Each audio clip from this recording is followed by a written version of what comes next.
This episode is brought to you by Edgar's All Industrial Services.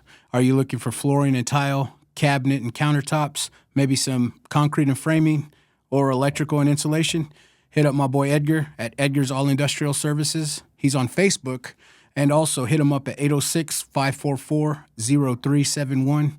Let him know it's the JP Lopez Show sent you. Once again, on Facebook at Edgar's All Industrial Services, 806-544-0371. His promise is simple. You dream it, he builds it. Hit him up, show him some love. Thanks. Guys, mark your calendars, January 17th. It's the JP Lopez Show live show. I've partnered up with Laugh Hub City. We've got a funny one coming up for you guys, January the 17th at Soggy Dogs. Get your tickets early. Tickets are on sale for $10. Also $10 at the door. We're going to have Curtis Hines, Jaro Lopez, Timothy Williams, and Sweat Chuckles open up the show. Also, the very funny Rafa will be headlining the show. So, guys, come on out. This is going to be a funny one. You don't want to miss it. Once again, January the 17th, Soggy Dogs, 8 p.m. Come on out and celebrate with us. Are you ready? Are you ready? Let's get it on! It's the JP Lopez Show. Welcome back to the JP Lopez Show. We had to fuck around and do part two. For sure. Part two. I think, no bullshit, man. Part one hadn't aired yet. Well, obviously, by the time this one airs it, but right now, while we're recording it, it hadn't aired yet. I think we got deeper than a motherfucker. I think we did too. I wasn't trying to go that deep, but you know, sometimes you need to release that. Exactly. Thomas will straight up tell you, like I said, I have show notes on every episode. And sometimes we go off the rails and don't even touch on the show notes and get deep as shit. And that part one was like that. Yeah. Part two gonna be deep, I'm telling you now. It's a therapy session every time I come here, man. It's a good thing, though. It's a good thing. So you said you've done a couple podcasts before, but not, like, how many? Like, a handful? I done did a bunch of podcasts. Oh, okay. It was more like when a lot of people want me to come on there and talk about comedy, and I'm like, man, I got more to talk about than making people laugh. You know, it's the reason why. Yeah, I take pride in making people laugh. You get what I'm saying? Yeah.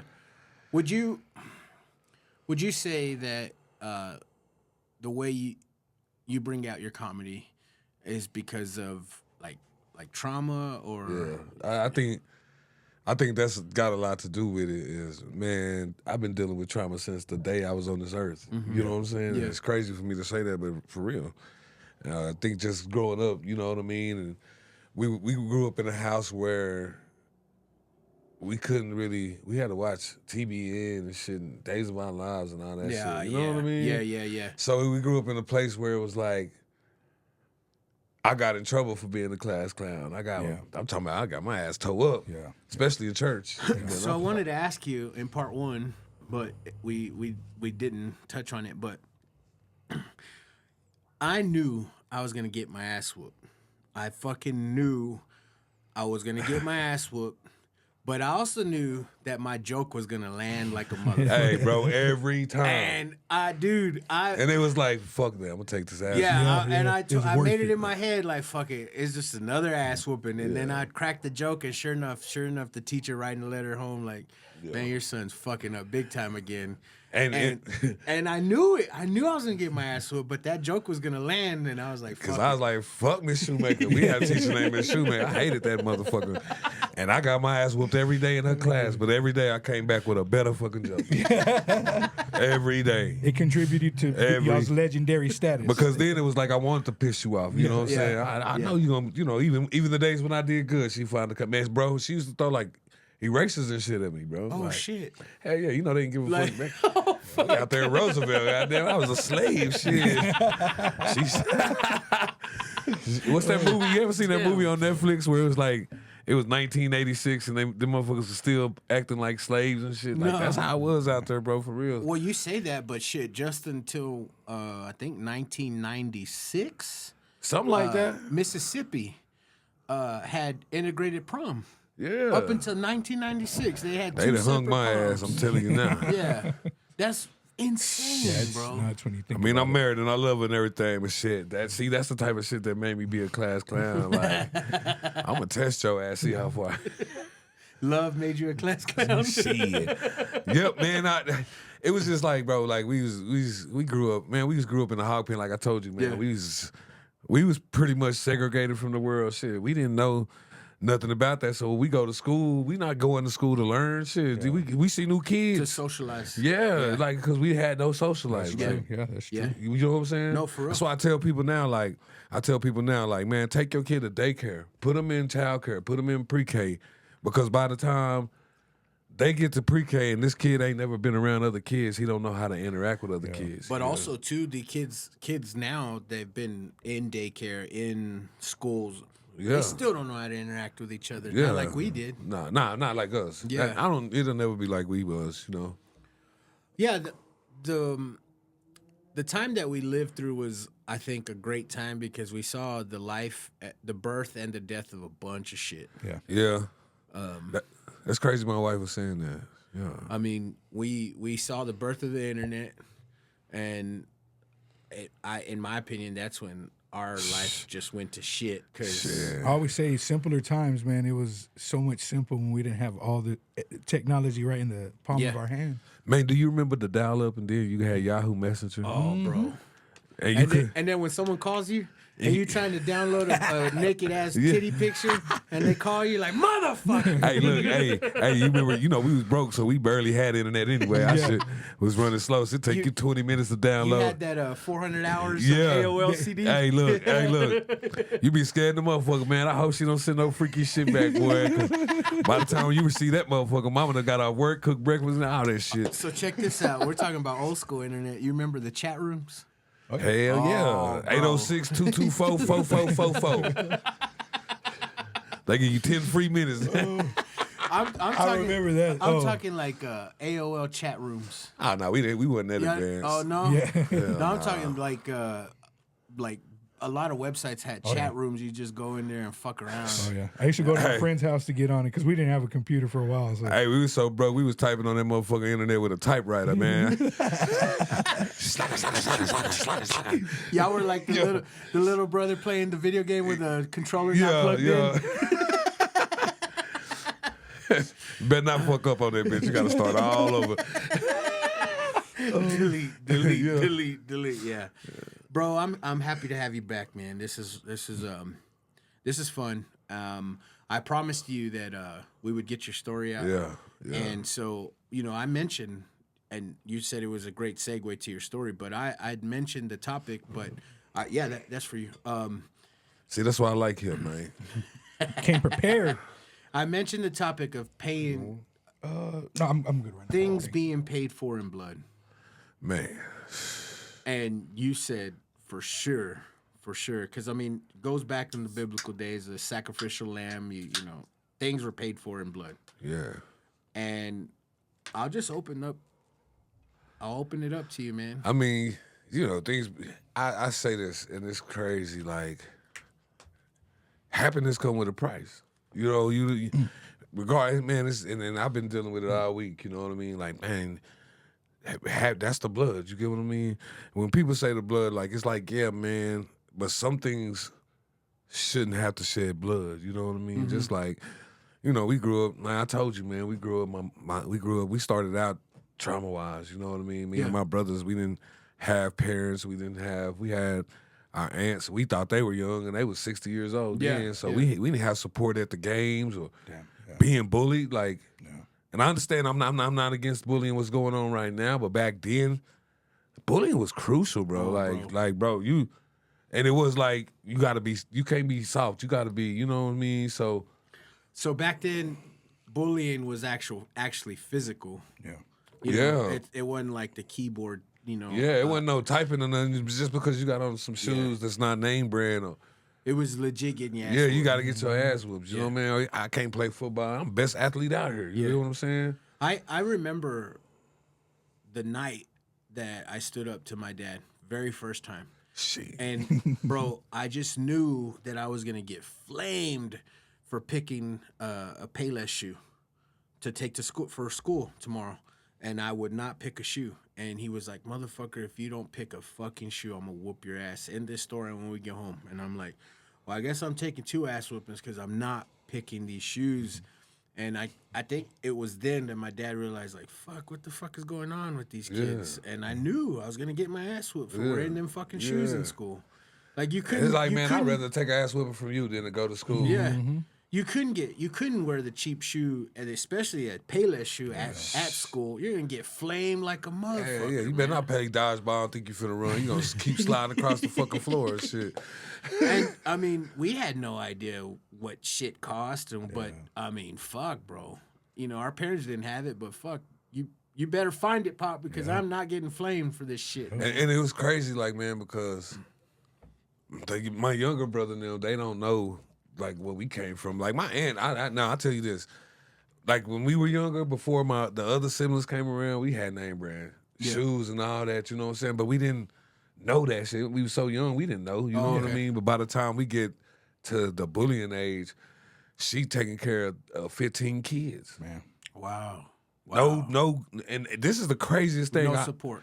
None, bro. I almost got emotional saying that because it took me a long time to know that we think we complaining about we broken this and this and that when this woman is out here feeding us every single day, bro. You know what I mean? So as much as I call it trauma, I also look at it now as a blessing because I'm glad I went through that shit. Because I could have been, you know, what would I turned out if I would have had my parents and the world was given to me? You get what I'm saying? 15 of y'all. 15, bro. And didn't go without. We didn't go, man. If I was to call my brothers and sisters and my cousins right now, they would tell you every single day we ate a meal. Amen. We never went without lights. Amen. We never went with food or water. God, that's a blessing. Bro, there's no way that this woman, and we was thinking like food stamps and that, man, she didn't even get food stamps for us. Our parents were so selfish that they were selling them for drugs. Yeah. And she never complained. She never let us talk bad about them. Man. Wow. Wait, we looking at her like, you our mama. Yeah. She like, hell no, I'm not your mama. God just placed you here. Mm-hmm. One day you might have to take care of your mama, so you respect your mama. Man, that's deep. That's a blessing. Right now, there. take a person to do that, bro. Bro, you just touched on a story we were talking about before you got here. I almost, because a lot of people don't know that about me. You know what I mean? A lot of people, I heard a person tell me the other day, it was like, oh man, I look back at some of your pictures like you used to dress up and go and all that. I'm like, man, what the fuck you mean? You know what I mean? If you knew where I came from, you understand why this don't mean nothing to me. Mm-hmm. These clothes don't mean shit to me. I don't care about the shoes, none of that. You know what I mean?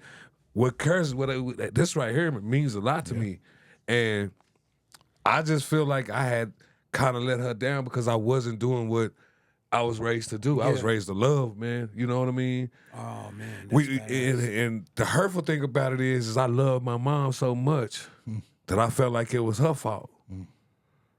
That I couldn't be with my mom. Mm-hmm. But she seen inside me that, hey, this is the fragile kid. I gotta make him tough because he got a heart of gold and people gonna take advantage of that. Yeah. You get what I'm saying? Yeah. I took it as tough love, black sheep and all that, but really the whole week I've been sitting here thinking about this podcast. So because I want to be honest and true, I want to let this shit go. You know what I'm saying? Yeah. And it was just like, damn man, I've been sitting here this whole time and I keep telling people the black sheep and all this, but she seen something different in me. Oh yeah. And she wanted to protect that. You get what I mean? Damn, bro. That's why she was tough on me because she knew I was supposed to be a leader. She was sharpening your sword. Yeah, she was sharpening my sword, but I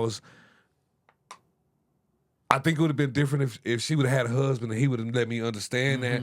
You know what I'm saying? Oh, yeah. Because she was doing what she thought was right. Yeah. She knew nothing more. Yeah, so, and it was even like I always had thought there was a difference between my brother, but she knew that I had a different type of heart than my brother. She knew, hey, I got to make him tough because I'm not worried about him. But his brother, I got to keep him here because he's going to be, you know what I'm saying? And it's crazy that you got to get older to see that now, you know what I mean? So, yeah, I love shout out to Wilma Wilburn, my other auntie, OC. That was like our father, you know what I mean? She taught us how to survive, man. Going fishing, picking peas, bro. Wow, dude. You know what I mean? She showed us how to build sheds. And you look back now, right now, you look back and you're like, why the fuck did I ever say I was unfortunate or, you know what I mean? It made me look back now and be like, why the fuck did I never try to realize that shit? Yeah. If you know what I'm saying? Being stubborn and being so hateful and hurt, man, And that's one thing that I really want to get out. Like, a lot of people don't understand childhood trauma, but man, you can carry hurt for so long that you hurting yourself. You hurting other people that shouldn't even be hurt, bro. Hurt people.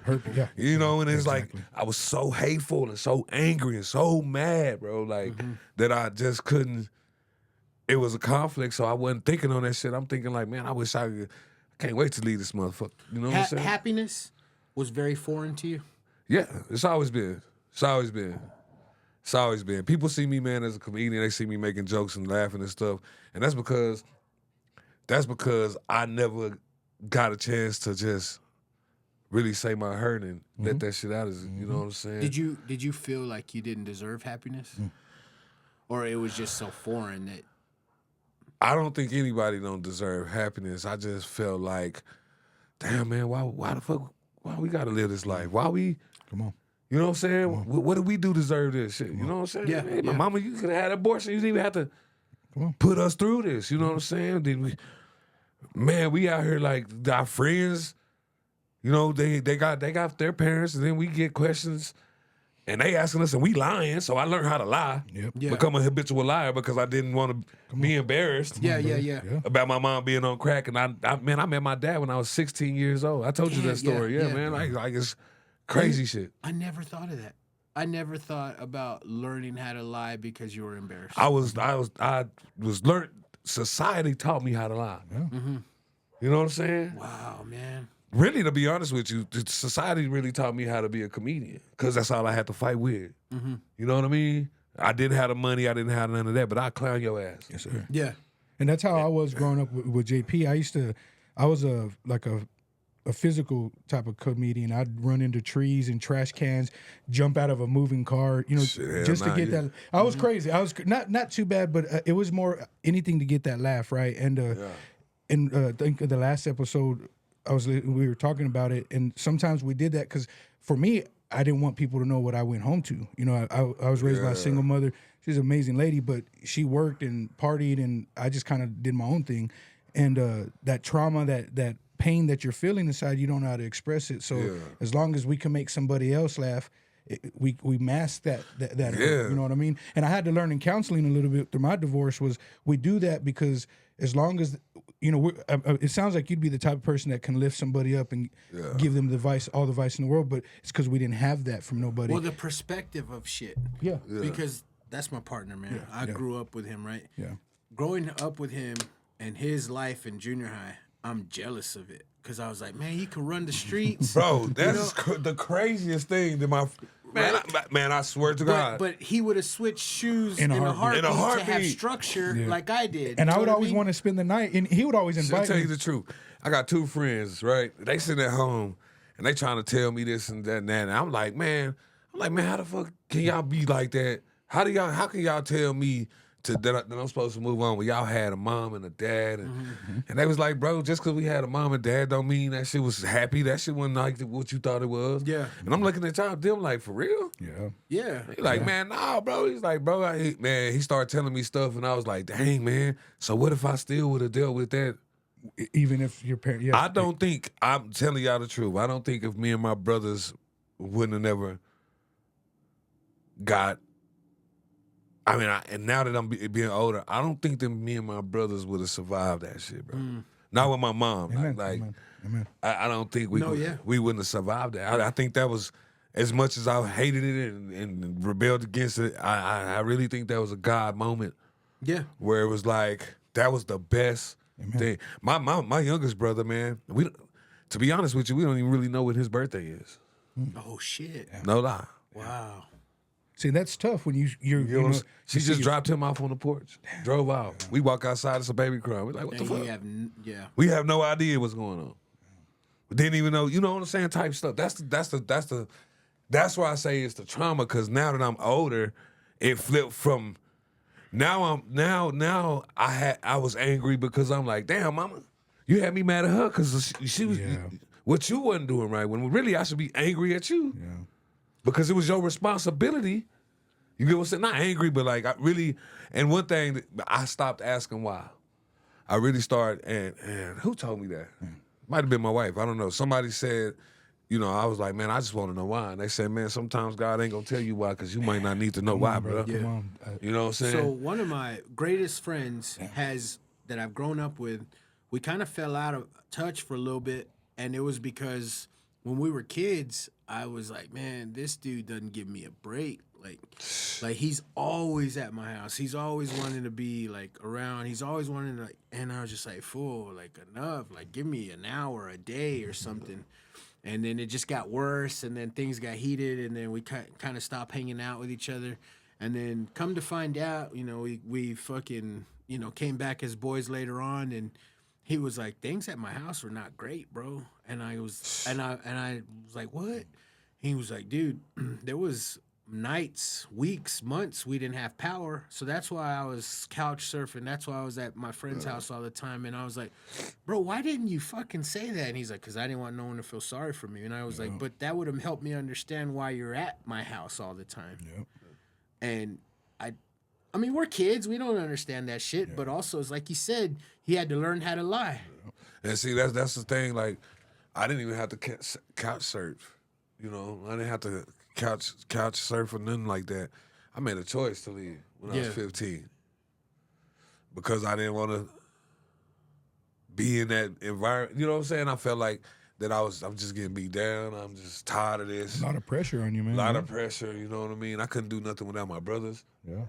You know what I mean? Type stuff. And it's just like nobody wanted my brother around because you know, my brother got this situation with him and nobody wanted him around. So, and then it was just like, I gotta go, bro. You know what I mean? Yeah. And I really feel like as much as people sit here and say, oh man, you left and you tried to be grown too early, man, I think that was one of the best decisions I made. That you made, yeah. Because I would, you know what I'm saying? Ain't no telling, man, I would have went crazy, bro. You know, but I think when I seen her sick, you know what I mean? That right there did a toll on my whole family like that. Oh, yeah. Tore me up to pieces. Oh, yeah. Because it's like, dang, man, even though we had our differences and this and this and that, she still believed in me on her deathbed, man. It started making sense. She still believed in me. Yeah. You know? Yeah. She told me straight up, my bad, I don't mean to get emotional, but I ain't been able to really Please do, let brother. this out. Please do. Please do. You know, I was in a situation where I was dealing, like at the end of my marriage, man, I lost 2 babies, basically my mama and my marriage. Yeah. In 1 month. Yeah. Damn it. But man, I'm telling you, on her deathbed, she still believed in me. She still told me, like, man, you gotta get yourself together. I never forgot that, you know what I mean? Yeah. But I went crazy, bro. Hey. This woman right here was sitting here telling you when she met but me. where would you be without those words? Get it together. Yeah. Yeah. I don't know. Right. I think those words get it together now in this day, the age that I am, having a No, grandchild. but not the words. Her words. Her words. Yeah. Her words, yeah, I mean, because that's why I dropped tears because I didn't recognize. You know what I'm saying? I'm taking it as you tripping. But really, I was tripping. I was angry. You know what I mean? Yeah. And she was just trying to show me that she loved me. You know, but on her deathbed, like to see the strongest person. Sure. I done seen this woman have a heart attack and sit at the house 2 days and then still. Same. Yeah. I Listen to my mama, man. I can't explain that only to you because I know what you were about to describe and display. My dad was my Superman, bro. My Superman. This motherfucker could get me out of anything. Just out of shit. And then for it to stop when he passed, man, bro. But Bro, not only just that, being but able then, to call at night. but then to see him, to see my Superman just wither down into just skin and bones, bro. That breaks you. That mentally, hell yeah, bro. Fucks you, dude. Man, that Fucks vision right there, bro, is like, man, I'm telling you, man, I seen this woman do some amazing. Man, it was a year, bro. It was a year. Probably it snowed. I don't know, man. I was probably about 9. It was a big snow. All I remember was a big snow, man. I'm telling y'all, she had pneumonia. No lie. She had pneumonia. We didn't have no toys, bro. We didn't have none. She was hurt. Cause she didn't know she was gonna be able to get us none, bro. Yeah. Wow. Can imagine that feeling. Man, this woman got pneumonia, bro, and she leave at the middle of the night. I used to always listen to the noises at the middle of the night because I was always just waiting for my mama to come home. I was just like, one day my mama One day, come. yeah. Come on. So for some reason on Christmas, I always woke up in the middle of the night just to sit there and watch and say my mama coming. You know what I mean? But man, I'm telling you, I seen this woman and we in a small house. But Christmas, she gon' decorate the house and everything. Man, I seen this woman decorating, barely able to breathe, going out in the snow, holding her jacket, bringing in toys. Making miracles for y'all. Making miracles, bro. And it making miracles when I'm like, dang, man, why would I be so angry when my mama didn't even take a step to even do that? Yeah. But that's another thing about letting your kids know what's going on and knowing the truth. Because a lot of stuff was hid from us when we was kids, bro. So can I take this time to ask you to explain to my man just anything you want to get off your chest or explain something? But my dude here has 3 little girls, and mom left him to raise 3 little women all by his lonesome. And he still, to this day, battles with them to love their mom. I'm not telling you wrong, man. It's tough. I really appreciate, man. I look at that in a whole different way, man. But it's kind of like hearing your story. It's what made, without going through that, I was going to be a good dad, I think. But I also was setting up to be the piece of shit dad because that's what I came from. My dad was my dad, some of my uncles, people that. So I was like, oh, I have to be what society says I'm supposed to be. And without that trauma that's happened to me, like I had a choice. And people would tell me, thank you for being the dad you are. And I'd get pissed at that. I'm like, well, man, fuck all that. You know, I can't do this alone. I can't do a girl's hair. And I struggled with it. But then one day somebody told me, they're like, man, you get to do this. Because I was bitching and crying. I was like, I don't know how to do this. And I do it. And I wake up and my brother, shout out to my brother Steve. He's like, yeah, and you get to do that. He goes, what about the people that don't get to do that? And what I'm hearing, you say your grandma saw something in you, right? She saw what she's hoping you're going to see now. It's like, because I didn't believe in myself. My brother has always lifted me up as a single father, as a man. You know, my kids are grown now, but even as a man now, going through some of the daily struggles I went through, man, he's always lifted up. And I want to see me the way my brother sees me, right? Well, your grandmother seeing you the way I call her your mother, the way she was looking at you, she wanted you to look at yourself the same way. And it might take us years to get there, but when you can look at yourself in the mirror one day and you're like, I see it, it was all worth everything because you were able to go through that trauma and become better for it. I'm pretty sure you know some people that went through some trauma that they're still stuck in it. Yeah. And you know what I mean? And My family. right. And then For real. and then it's someone like you that breaks that curse, that generation. And that's what I'm still going through it, man. And it took me to be in the hospital. I was in the hospital this past month, and my village lifted me up. Yeah. And JP, some of the best words you told me, you're like, man, all you've ever done is try to lift up. You got to let other people be there for you too. So I pray that a village forms around you, brother, because what you went through, no child should have to go through that. But then you realize there's some young kids going through it right now too that you can be a comfort for, that, hey, I went through this and now I see it. And I'm glad that you finally, like you said, I finally seen the way my grandma, you know, what she saw something in me. And when you were talking, the little sports runs, I was thinking of a coach, a head coach. He can yell. You got to coach kids differently, right? Some kids need an arm on their shoulder. Yeah. Some kids need a fire in that ass. Some kids need to be told, oh, you don't want to be part of the team, get the hell out. I quit football many times. That man right there was the only reason I got back in it, because he saw something in me years ago. So, you know. It was good. It's not even about the football. He saw, man, you know what he saw in me was like the potential that I couldn't see. You know what I mean? I didn't think I was as good as him. And he would always, it's not about, he was stronger than me, but he was my boy had D1 athleticism. He real? just loved that marijuana. I can't even write. He just loved that marijuana. Man, he would pick me up. Man, he was disciplined, man. He would show up for 2 days. We had lifting at 5 a.m. He'd be there honking. You know, we'll go get breakfast, Rios, and my ass said, oh fuck, and I had no discipline, lack of discipline, but it really, a lot of it was my trauma, bro. Yeah, Like, but it's not that there was lack of discipline. You just didn't. It wasn't there. Yeah. You can't lack something you don't know. come on, true. You know what I'm And- saying? What I can tell you though is you gotta stop stressing about. She made a choice. You know what I'm saying? Come on. She made her own choice. You're right. Now you can teach them, don't never do this, and do this, but she's hurting them. Sure. And you not being here, something happened to you, you have a heart attack or something, bro, that's gonna hurt them. That's gonna break them, bro. Yes, sir. That's gonna break them. Sure. You get what I'm saying? Yes, sir. All I can tell you is, man, never ever. And I had to learn this. Like, I ain't gonna lie to you, I had to learn this. I got 5 girls. And then I really, to be honest with you, my kids are the ones that kind of help me Come on. understand, man. You go now. We got to talk about the gunshot, and I get all into that. But man. everybody look at the gunshot and be like, "That's the problem." Nah, man, I was dealing with that shit for a long time. The gunshot and me actually going crazier is kind of what made me. Hold on, man. You got to get yourself together because you don't want them to grow up. One thing that I do appreciate is that you don't use their mom against you. You know what I'm saying?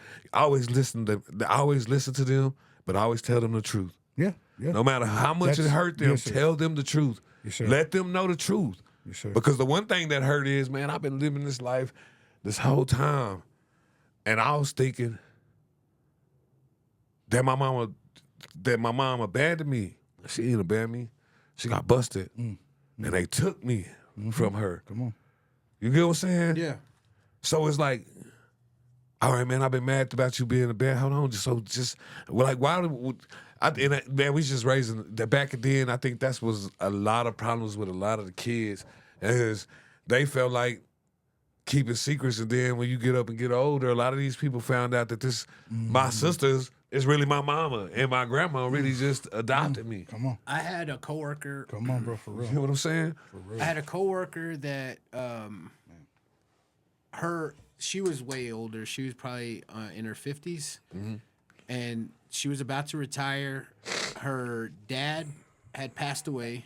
Her mom already passed away, but her dad had just passed away. And right when he passed away, they did like surveying lands and shit, and they realized that there was oil in one of her dad's properties. Ooh. So then, when your dad's passed, you gotta go totally by the lawyers and all this shit, right?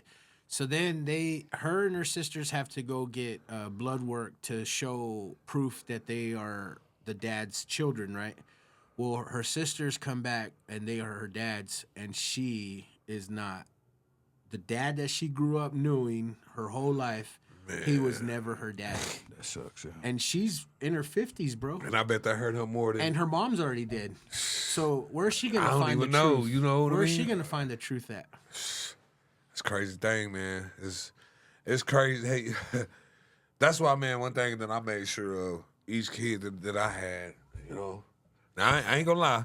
It's been some of them club nights. I don't know. You know, maybe I don't know, but the ones that I knew, I made sure. I don't care. I don't give a damn how much your mama get mad at me and nothing. You're gonna know that you mine, because I don't want none of that.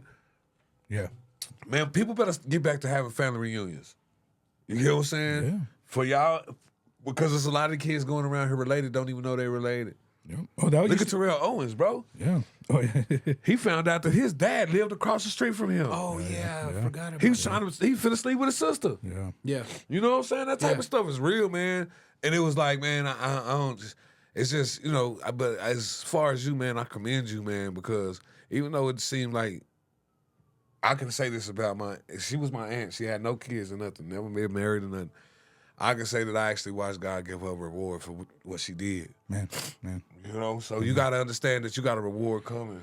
I appreciate that, brother. I've had to learn to be patient. You know what I mean? I've struggled with that. It's not your job to make her do what she's supposed to do as their mother. Yep. You're You right. doing your job. Deep. I appreciate that, brother. You get what I'm I saying? appreciate that. That's much love. Think how it would be if the dad wasn't there. Oh, yeah. And y'all know.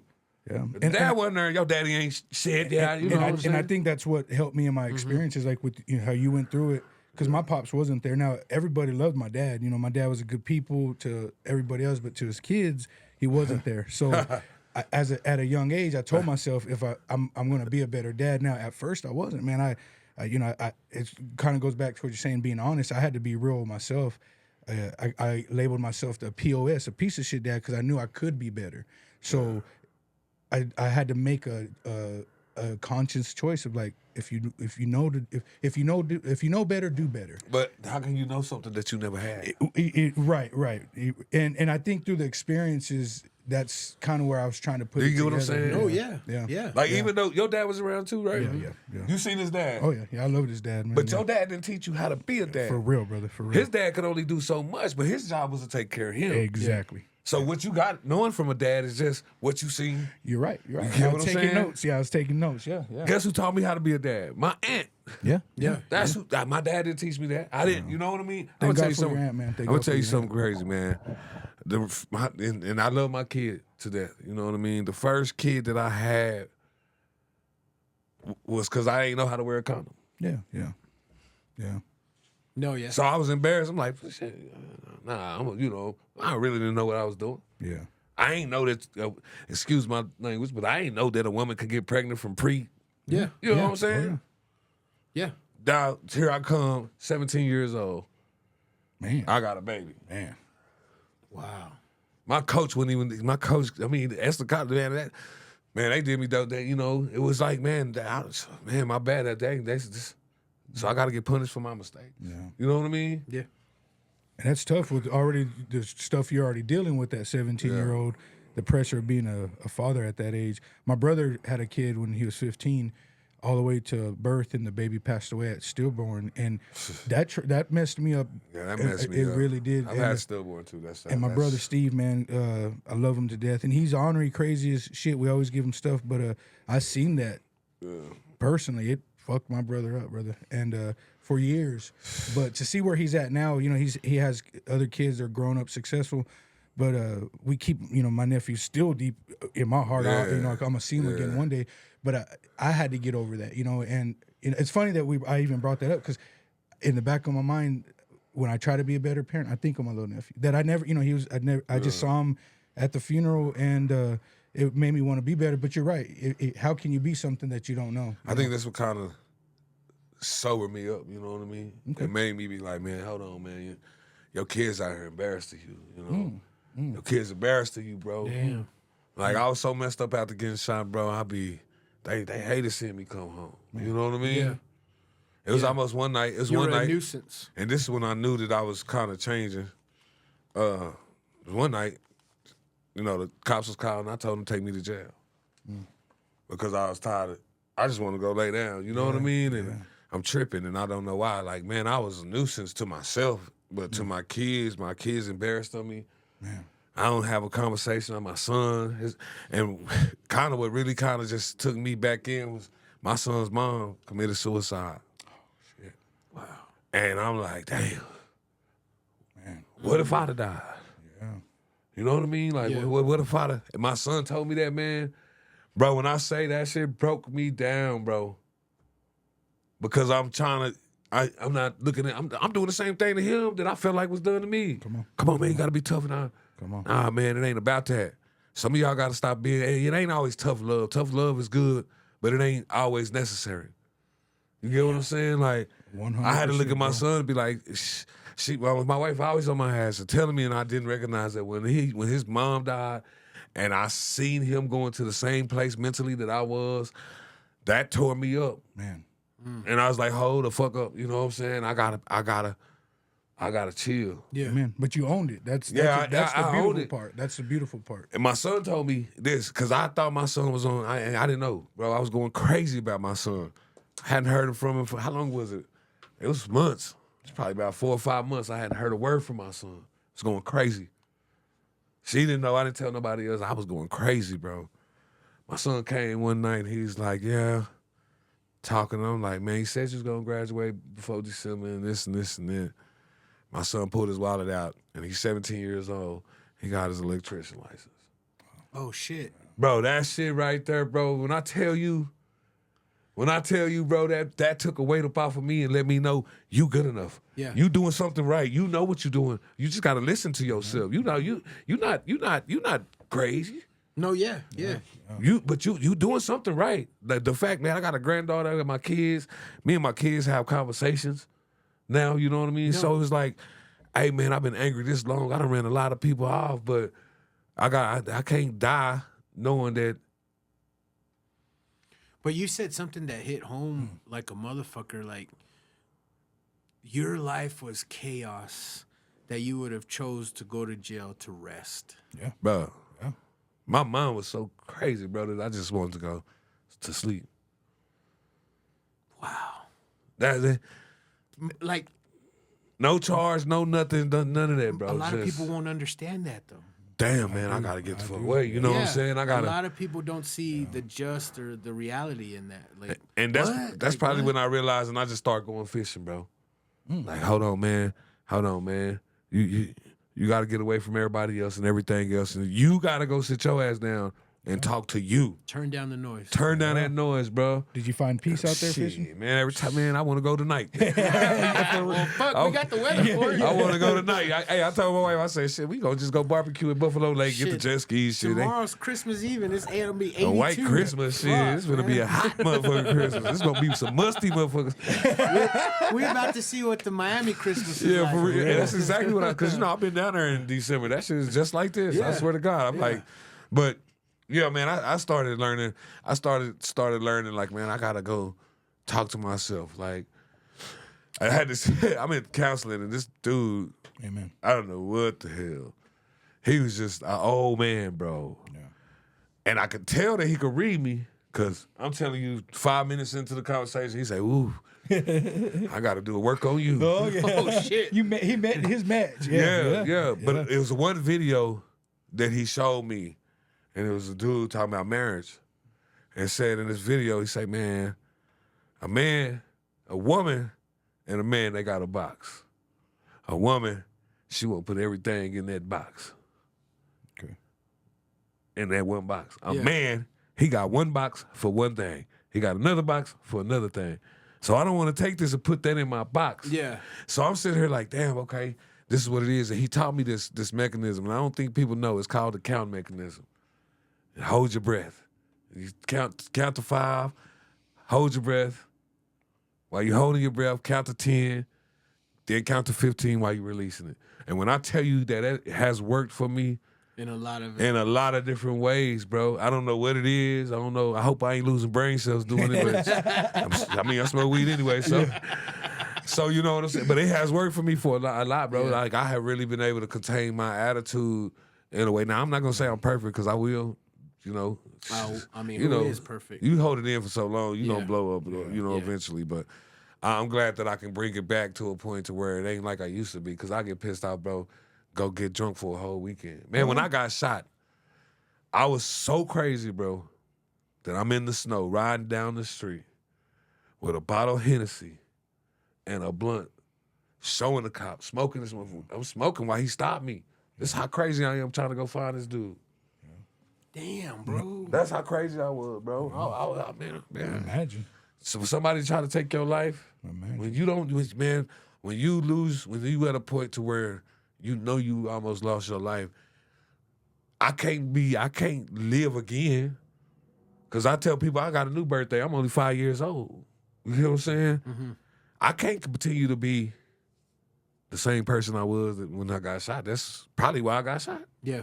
Yeah. That's deep right there. But if God wanted to take me, he would have took me. I think God was trying to get my, hey man, you finna be out here crazy. You finna be doing some stuff. That was your spanking. Yeah, that was my whooping, man. Yeah.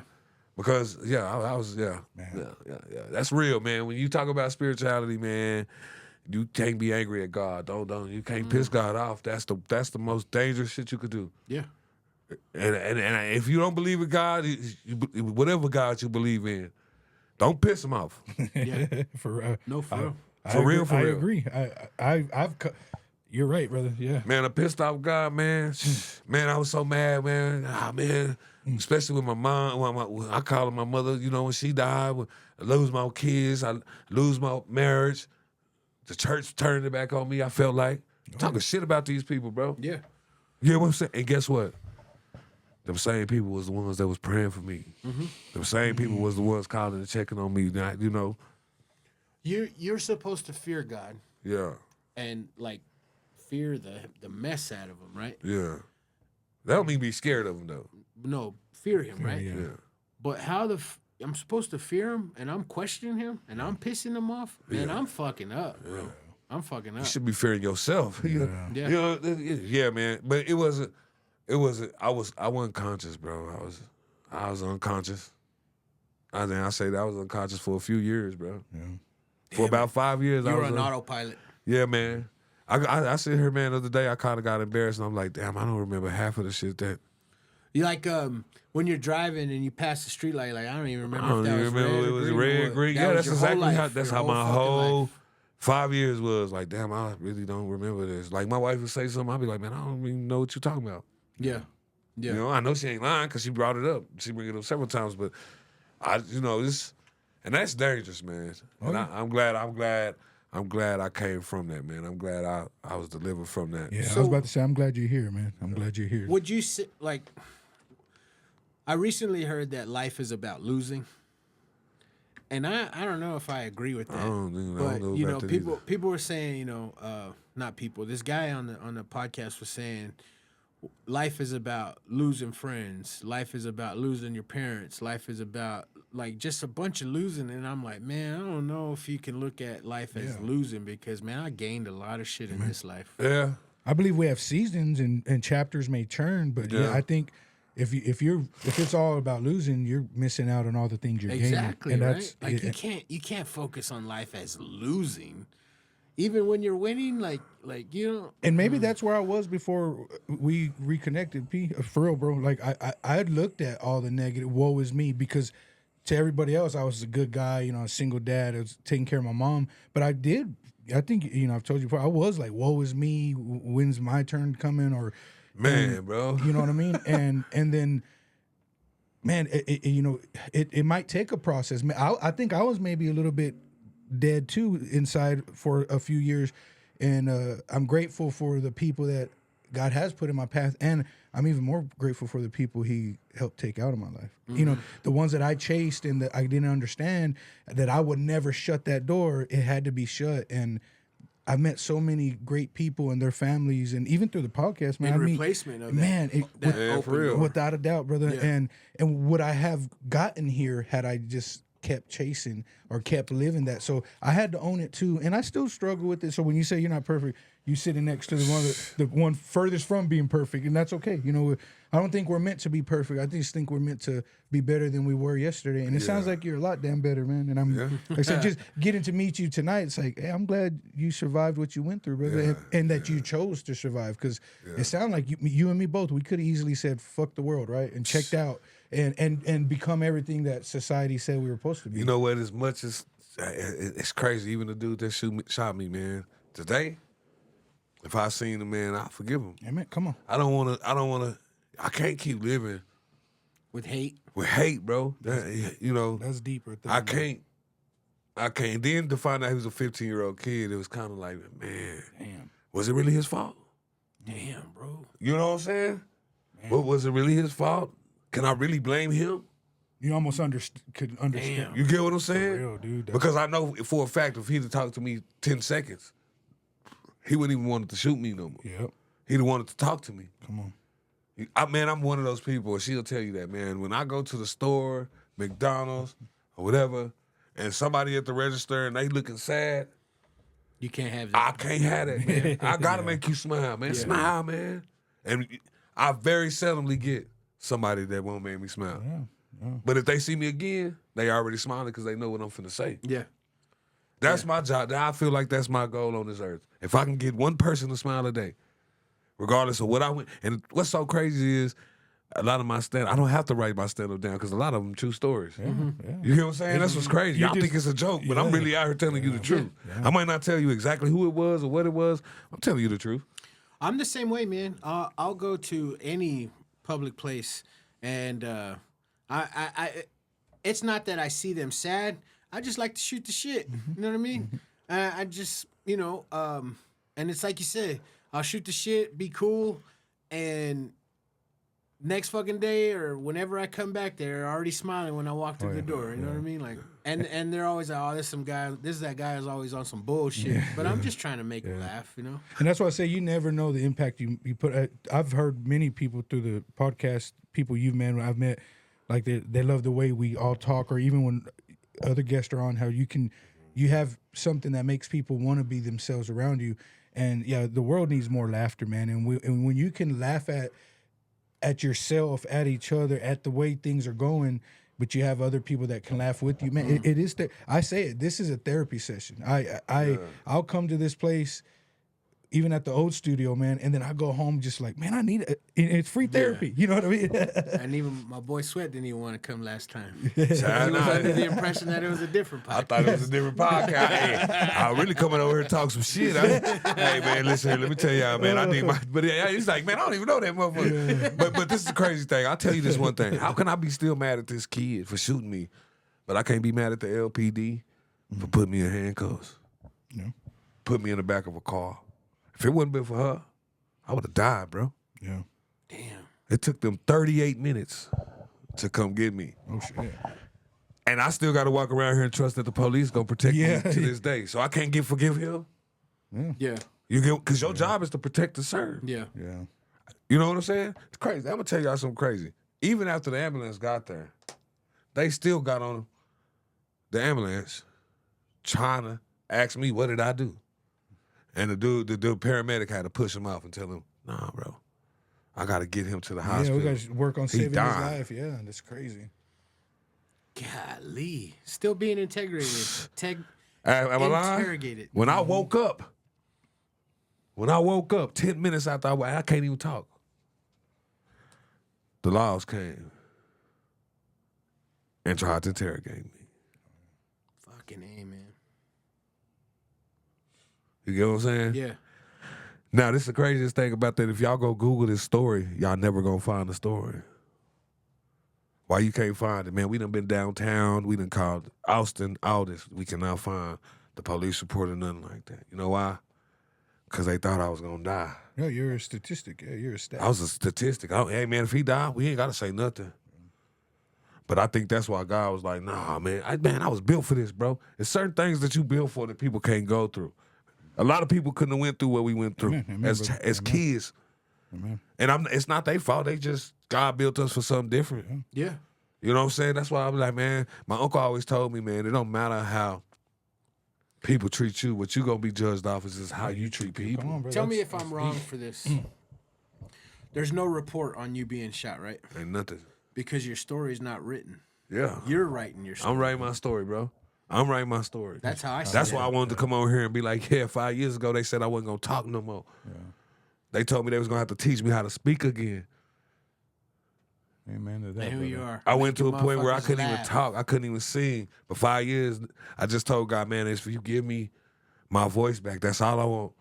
Everything I do, I give it 100%. Yeah. So some people be like, man, why would he got a 5 minute say he go 10? Because I got to give it everything I got. Yeah. I can't give I can't go in there being mediocre when I stand up in front of people. Hell yeah. I got to let them know, hey, man, I ain't supposed to be doing this from what they said. But I know a man, I know God, bro. And I was raised in a household. Even though I lived a tough childhood, one thing I do know is prayer works. Yeah. I seen it. Yeah. I seen people die right in the church house and they prayed and they came back. So, and then you know, the craziest thing, I got a tablet at home. I should have brought it. But the nurse went in there and was like, we're going to send you to rehab to a nursing facility, and mad at me. I said, fuck that. I got a wife that's a CNA and med aid. I got a wife. She took care of me.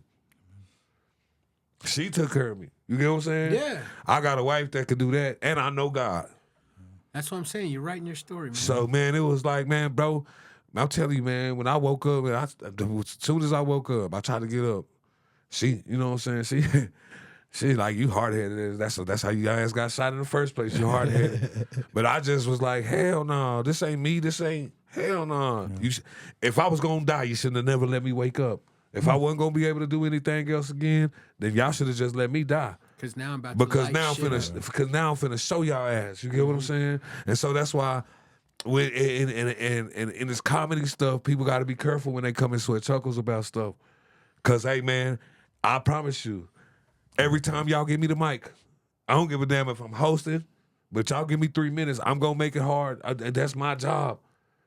is to give you you know what I'm saying? So some people just be like, oh man, he doing this, he doing, man, I tell some of the same jokes because I haven't told you the jokes about how I had to eat, how I had to puree my food for 2 months. You had to eat your food through a straw. No, I ain't eat through a straw, but I had to eat. They never wired my mouth. That's what I'm saying. You know what I Yeah, mean? basically that's what it was though.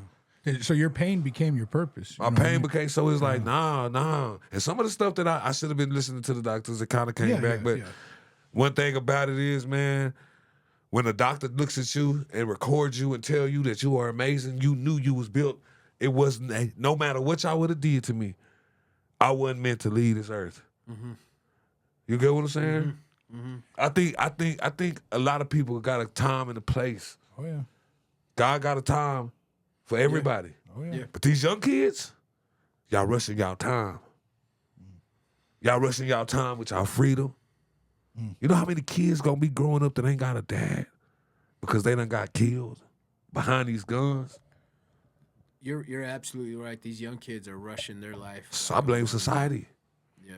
Like You know? I know I wasn't around, but it almost sounds like the what your grandmother saw in you.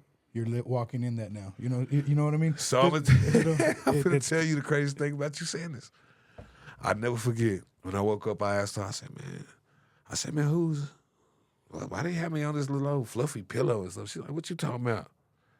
I'm like, man, it was on this fluffy pillow. I was like, man. And then I was finna ask her, then I clicked like, dang, she dead. And so I was like, hey, man, when I never seen God or Jesus or nothing like I never seen that. But it's somebody up there that I had that was carrying me. Oh yeah. I ain't lying to y'all. I ain't trying to preach to y'all nothing like that. I'm telling you a true story. And I really don't tell a lot of people. She's telling you I don't tell people this because I know they'll be like, man, no, man, somebody was carrying me in this pillow. And I literally see my Aunt Jean telling me, boy, I told you. Mm-hmm. I told you he wasn't supposed to be. I'm telling you the truth. Yeah. Damn it, bro. I see other ancestors around me praying, but she was taking care of me. Yeah. And she was the one, boy, I told you this. Yeah. Thank God they never gave up on you as a kid. You know, that's... To this day, I don't know, but I just see her face. Yeah. And it to this day, bro. So you being shot, is that the turning point for your mindset to stop living like you're surviving and actually living? Nah. Look, she looking over. She probably like, let me on the podcast. I can tell it. Nah, man. Actually, man, after I got shot, I went crazy. Really? Yeah, because you got to understand this. I already dealing with all this other shit. So you still in a survival mindset? Shit. Even more than... I don't even know if it was survival. I think I was on a path that either I was going to be... You weren't living. Hell no. I was either going to be on drugs real bad. I was going to be a bad alcoholic. I was going to end up killing somebody, bro. Oh, yeah. And I'm not saying that I'm the hardest dude or anything, but like that was the path I was on. Yeah. I think I started living, to be honest with you, about a year and a half ago. This person y'all see today is not the person that I was for the last 38 years. Wow. I just started living. I just started getting to the point to where I'll be like, man, you know, some stuff still irritate me. Yeah. But I got to the point to where I'm like, man, you can say whatever you want to. I know I'm called to be what I am. You said that you learned how to lie, right? Mm-hmm. In your most traumatic parts of your life, was that your most funniest that you've ever been, or no? Nah. Like what I'm asking that question. Like making you like were being a masking comedian. your pain through making stuff Make- up. I think I was jokes funny. I think I was funny, but that's the point in time that I was being funny for other people. Yeah. But masking it, right? Yeah, by masking it. I was being funny for other people, but I wasn't happy doing it. Yeah. Mm-hmm. Now, man, it's even to the point where I could write a set. I don't even really have to think about the jokes. Yeah. Because now, and this is a crazy thing, actually, to be honest with you, me telling the truth actually helped me with my comedy because I got to the point where I was able to tell the truth and not give a damn who get mad about it or whatever. There like you go, yeah. family and stuff, I didn't care about it, you know. Yeah. This is what happened. Shit, It's funny. Because before we're making stuff, because I come from that type of family too. Before we're making stuff up because we do care about the truth and we don't want people to know the truth, whether it's we're ashamed or our circumstances. But you get to a point where you're like, man, I don't give a fuck what you think. This is it. Hey, man. That's It is that what it release. is. Yeah, it is what it is. It took me to be honest with myself, to be myself. Yeah. It took me to be honest with myself. Like, man, you ain't even happy doing this shit. You just, why you really doing this? Man, there's a point in time here in the last few months, a few months ago, that I was like, man, fuck comedy. I'm tired of doing that shit. Yeah. But something happened. Somebody called me because I wasn't getting no shows and nothing. Somebody called me. It was the Bubba Dub show when Bubba Dub came down. And when I seen him dealing with what he was doing, and he really wasn't happy, I was like, oh, this is my opportunity to show the world, like, hey, man, I got this. And once I showed the people that I did this, because I didn't go in with no negative thought or nothing like that, or, you know what's crazy is being from the hood, man, you already know. I felt, you already know that people gonna hate on you. Somebody gonna be. So I'm thinking that I'm supposed to still be the same funny that I was in high school. And it's like, nah, you got to be funny to the different people because the people that know you not lying. Yeah. And I think me being able to just be like, I don't give a damn if y'all know that shit about me. I'm gonna tell you the truth. I got a joke. These new age crackheads, I don't know, they ain't crack. This meth is not like crack. Because my mama been smoking crack for 40 years and she still look 40. You know what I'm saying? Them old school crackheads were go-getters, Nah, them bro. old school crackheads, man. I got an uncle right now. Changed my motor for $20. That's what I'm saying. They were go-getters, man. Simple as ties, Now, baby. now these meth heads. Fuck. Hey, you remember around Christmas time, you be standing outside right now waiting for a crackhead. Hey, man, I know you got a bike or something. You know how many For real, You know how many times we probably had each other's Christmas presents because our uncles probably stole it and sold it to them. That's the crazy shit to think about, right? Like, You're like, Uncle, who's Tommy? hey, you go to your friend's house, man, I sure was gonna get my son them Jordans. Think about it like, shit, Uncle Mike the one that brought this motherfucker. You know what I'm saying? I had one fantastic fucking badass bike in my whole life, and it was a BMX bike, and one of my uncles that was known for being some shiesty motherfucker brought it to my house at like 1 a.m. Like woke me up from my dad's sleep, woke my parents up, like, hey, give him that bike. I'm like, fuck yeah. Fuck yeah. He was all proud. I just got it down the street. I had an uncle, that motherfucker brought me a hog for Christmas. Like, man, what we gonna do with this motherfucker? Shit. Bacon. Yeah. Man, that motherfucker make it 3 months. We was hungry to bitch. Fuck that. Shit. Piggy about to be. But it was, and one thing I can respect about my mom is she never really had us around there. I can respect that. She knew that the best thing for us was to be in. It's crazy. I read a letter, and I started to kind of respect my mom too, especially with me accepting that you grown. Mm-hmm. You put me in the best place that you could. At least we wasn't in foster care, no shit like that. Could have been worse. Could have been worse, bro. For real, bro. Could have been worse, bro. We could have been out here bad, bro, not knowing that, I could have. It's gonna be funny, but I could have been walking around here with white brothers. Mm-hmm. Yeah. Mm-hmm. What can you tell the audience right now about counseling? Man, get you some help. And a lot of people, especially men, a lot of us stubborn. We feel like letting our nuts hang. Yeah. We don't need nobody. But you really letting your nuts hang when you find out that you really need to talk to somebody. That's some real man shit right there. You hear what I'm saying? Like, she'll tell you, man, motherfucker can't tell me this, but man, that little time that I spent with him helped me so much. Yeah. Because we could know each other, we could talk to our friends, but it's some shit that you just don't want to tell a person that you know. You know what I'm saying? You got to get some counseling, man. That you need to get off your chest. Yeah, man. Like, man, it's not nothing wrong with crying. No, man. It's not nothing wrong with being crazy. I don't call people crazy. It's not nothing being wrong with being hurt. That's all it is.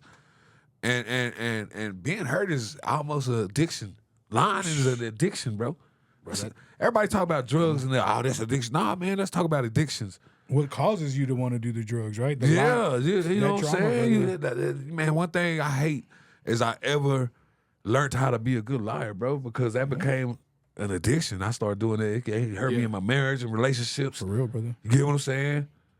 sir. just because I didn't want to be honest. So instead of me telling the truth, I'd be lying. And then half of the time, people knew I was lying. Still didn't give a damn. Yeah. You know what I'm saying? Lying almost got me sent to the penitentiary in high school. Damn. Behind a girl that was older than me that wanted to give me what they call it, fellatio. You get what I'm saying? And my stupid ass lying because I don't want to go home. I'm embarrassed because I know I'm finna get my ass chewed out. I'm living in this Christian home. Lying. You get what I'm saying? Wow. My aunt was so mad about me lying that she wouldn't let me eat off the forks, spoons, or nothing like that. And I'm thinking that she mad, trying to treat me like I was nasty. And she said, I only did that because you lied to me. I already knew what you was doing. I raised you. I knew you was managed. Yeah. You get what I'm saying? Yeah. My stupid ass could have just told the truth. Yeah. You know what I'm We dig ourselves that hole, right? And the more we're digging, we're just throwing all that. We're digging a deeper hole. What saved me was she told the truth. Yeah. When we went to court, she told the truth. You know what I'm saying? Yeah. Now, crazy. I look at her now, man. She out there on drugs and all that shit. But she was in a children's home, and I could have been one of those. Yeah. I could have been one of them kids. You know what I'm saying? We complain so much about what we don't got, or what we didn't have, but do you really realize what you got? Come on, bro. Yeah, we never really appreciate what we did have. You know what I mean? Yeah. My dad, asshole. Okay, but I said and realized just on this podcast talking to him, I got a dad. I need to go talk to my dad, man. Amen, brother. Amen. You know, I need to go talk to my dad. Amen. Yeah. Amen. It's just by the time my dad met me, I was 16 years old. Man, I rebelled on him. Oh, imagine. But at the same time, man, maybe I could help him. Amen, bro. And not You know only what I'm saying? not only that, your testimony, your story is going to help somebody else. And it sucks that you had to go through what you had through, but you hit it earlier in the conversation. You were built for this. And a lot of people aren't. You know, I've lost people that were, I thought I was weak-minded for so long, and then I had so many people that are like, man, I listened to your story, and it motivates me or it gives me hope. So hearing your story and what you've gone through, there's some young man, bro, that is probably going through worse than what you went through. Bro. I have a friend that just yesterday, man. Just yesterday, he's a young cat. He came, he fixed my window. I've been slacking on my, honey-do shit, and I've been working my ass off. So I just hired him to come fix the window, right? Yeah. And I'm out there chopping it up with him, keeping him company. And he's a bad motherfucker. So it took him like all but 20 minutes to fix that window. Yeah. But he's talking to me, telling me that his dad just recently reached out to him. And his dad has been out of his life for his whole life, right? And then his dad came back into his life wanting to see his grandbaby. And his baby's not even 1 year old. Mm. And he was like embarrassed to tell me like I accepted my dad, and like I told him my truth, that you hurt me, but he was like embarrassed to admit that to me, and I'm like, bro, nobody lives your life other than you, man. Like if you find it in your heart to respect to forgive your dad, that's for you. That's not for your dad. Man, I know for a fact, and I can't blame my dad because he didn't know. He didn't know. One thing I could say, the day that he found out about me, in 4 hours he was in Lubbock. Wow.